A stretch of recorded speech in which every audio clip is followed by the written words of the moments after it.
The glass slipped from her hand, hitting the polished marble floor with a sharp crack. The room stilled. For a second, no one breathed, the music from the upstairs salon muffled under the weight of silence. The millionaire's wife, seated at the head of the long dining table, lifted her chin slowly, eyes narrowing on the young black maid who stood frozen with fragments of crystal at her feet. Her voice cut through the air, crisp and deliberate. "Fire her." Gasps rustled across the room like wind through leaves. The staff near the door stiffened, their eyes darting toward the butler, then down at the floor, unwilling to be seen. They all knew the ritual of the wife's fury. Once she issued her decree, it was usually final. And tonight, her tone carried not just annoyance but the hunger to humiliate, to remind everyone of their place. The maid bent quickly, reaching for the shards with trembling hands, the words echoing in her chest. "Fired." Just like that. After endless hours spent scrubbing floors that gleamed like mirrors, after countless nights folding linen no one would ever thank her for. One slip, and she was nothing in this house. The millionaire sat across from his wife, fork paused in midair, caught between irritation and discomfort. His lips pressed into a thin line, but he said nothing. His silence was worse than her cruelty. It meant he would let her words stand. It meant the housekeeper's whispers were true, his wealth ruled, but her word was law. The maid's chest tightened as she stacked the glass fragments in her palm. Each sharp edge pressed against her skin, but she didn't flinch. She wouldn't give them the satisfaction. She rose, eyes lowered, every instinct begging her to disappear before her humiliation deepened. Yet the command still hung in the air, heavier than the silence. Fired. The word burned into her mind, threatening to strip her of everything. The wife leaned back in her chair, satisfied, her wineglass poised elegantly between painted fingers. "I won't have incompetence in my house," she declared, her voice loud enough for every servant to hear. She wanted them all to absorb the lesson, to shrink further into obedience. Around the room, no one dared to move.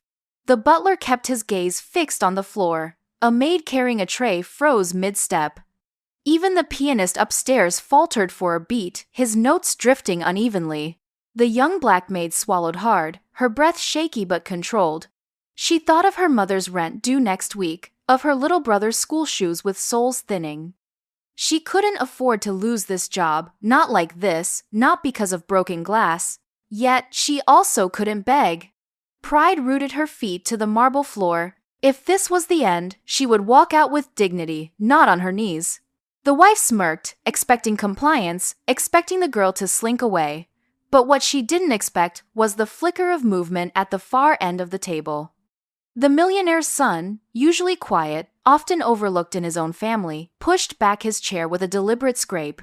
The sound echoed louder than the command that had just shattered the evening. Eyes turned to him as he stood, his gaze fixed not on his mother, but on the maid who still stood with shards of glass cutting faint lines into her palm. The wife's smile faltered. The staff stiffened, waiting. The silence stretched tight, like a bowstring pulled to its limit. And for the first time that night, the command no longer felt final.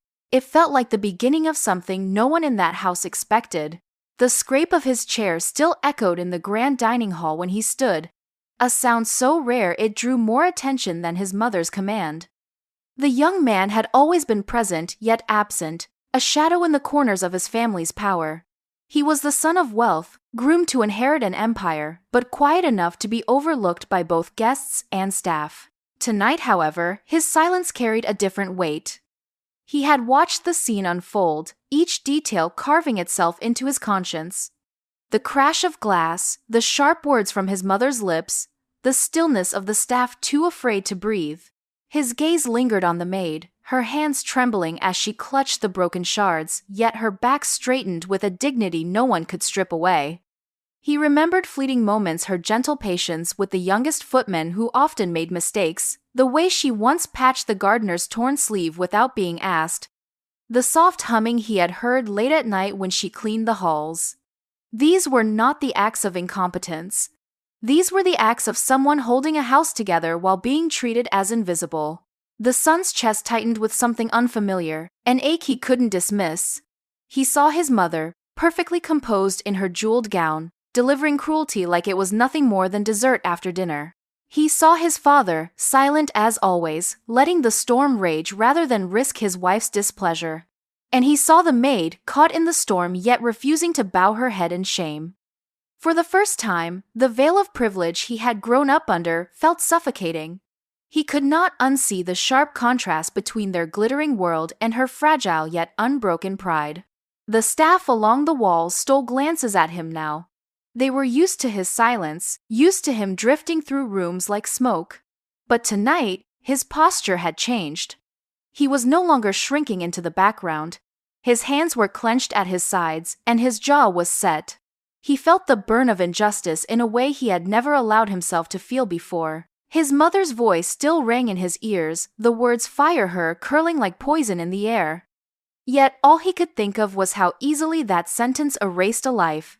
How easily power twisted something small into something cruel. For years he had ignored the whispers of the staff, the stories they never dared say too loudly about exhaustion, about unpaid overtime, about being discarded for mistakes as minor as a scuffed plate. Now, standing in the silence his mother had created, he realized the truth of those whispers. The cruelty had always been there. He had simply chosen not to see it. The maid's eyes flicked up just once, meeting his across the table. It was not a plea for help, not even an expectation. It was simply a look, tired and steady, as though she was already preparing herself for what came next. That look struck him harder than his mother's command. For the first time, he felt the weight of responsibility not as an heir to wealth, but as a witness who could no longer remain silent. And so he stayed standing, his silence shifting from compliance into defiance. The room buzzed with whispers, but beneath it all, he knew something within him had already changed. The sound of her mother's voice cut like glass through the air as she repeated the demand, colder this time, sharper. The silence that followed was worse than the words. His father shifted in his chair, his hand half raised as though he might say something, but then he lowered it again, swallowing his voice the same way he always had. The son felt heat rise in his chest, a heat he had never allowed to spill over before. His entire life had been one of silence, a careful choreography of nods and obedience, but tonight, the weight of it all became unbearable. His chair scraped again as he stepped forward.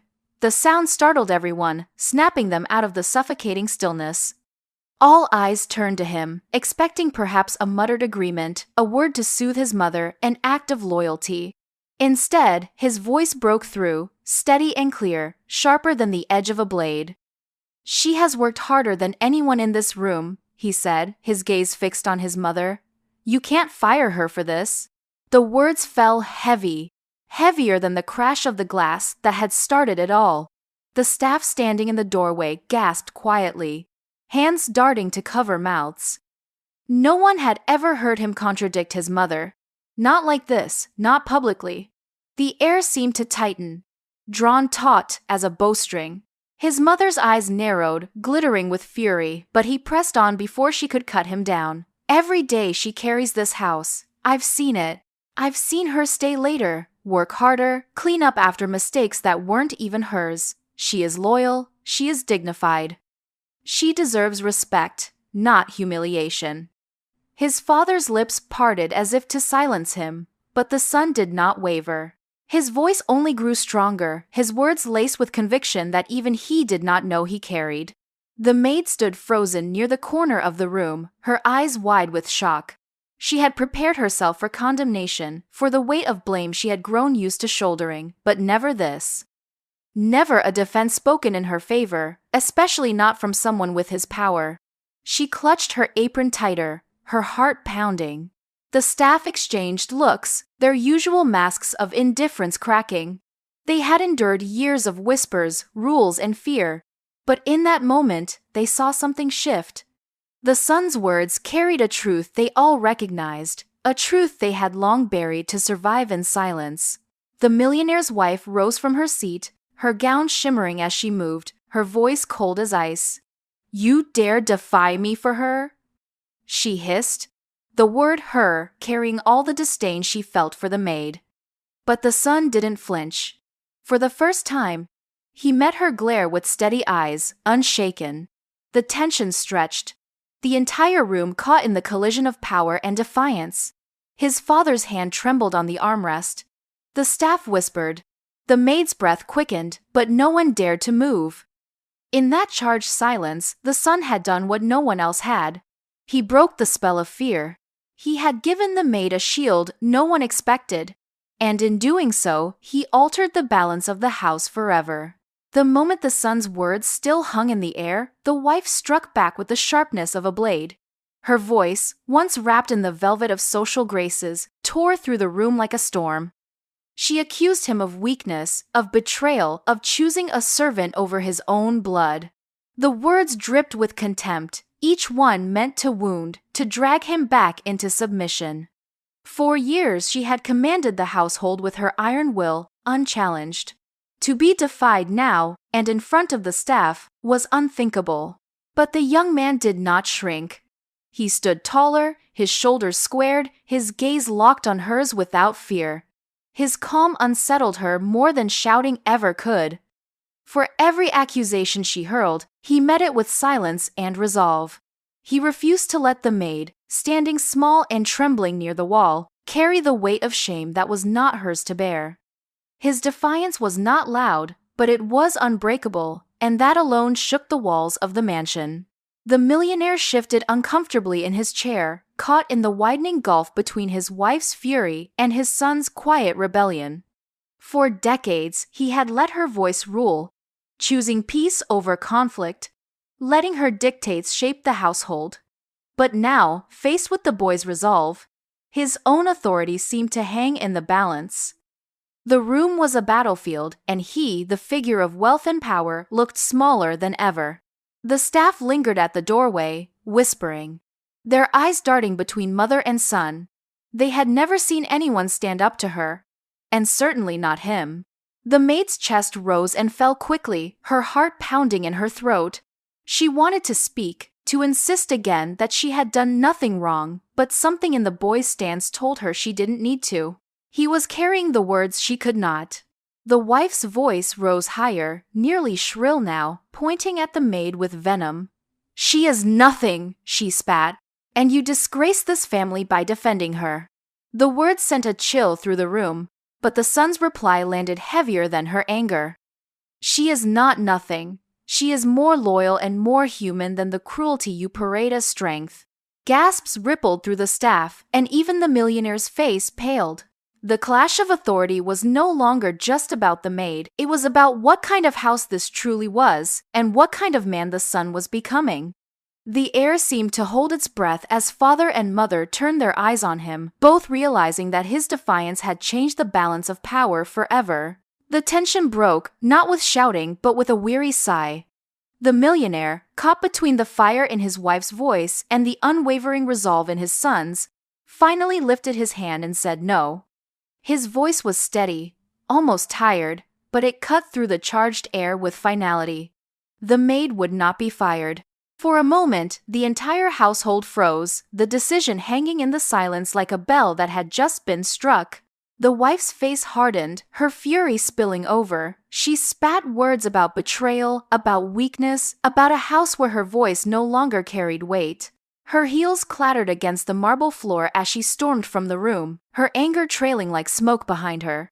The staff, wide-eyed, scattered quickly, leaving only the three of them in the echoing silence of the grand hall.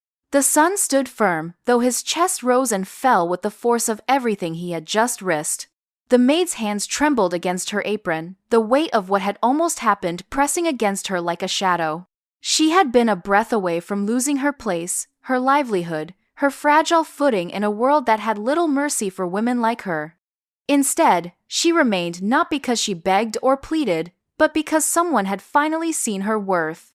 Gratitude swelled in her chest, though words felt too small to capture it. She lowered her eyes, not in shame but in reverence for the courage that had shielded her. The millionaire sank into his chair, his face unreadable. Perhaps shame stirred in him too, for how quickly he had nearly let her be cast aside without question. But in his silence, something shifted. Authority no longer flowed only from him or from the wife who had long dominated the house. It had found a new source in the son who had refused to bend. That night, the mansion's halls felt different. The staff moved with cautious whispers, exchanging glances that carried both shock and relief. The maid returned to her duties, her steps lighter, though her heart still raced. She was not invisible anymore. The son's gaze followed her with quiet reassurance, an unspoken promise that she would not stand alone again. In the grand house where power had always been wielded like a weapon, the balance tilted, subtle but undeniable.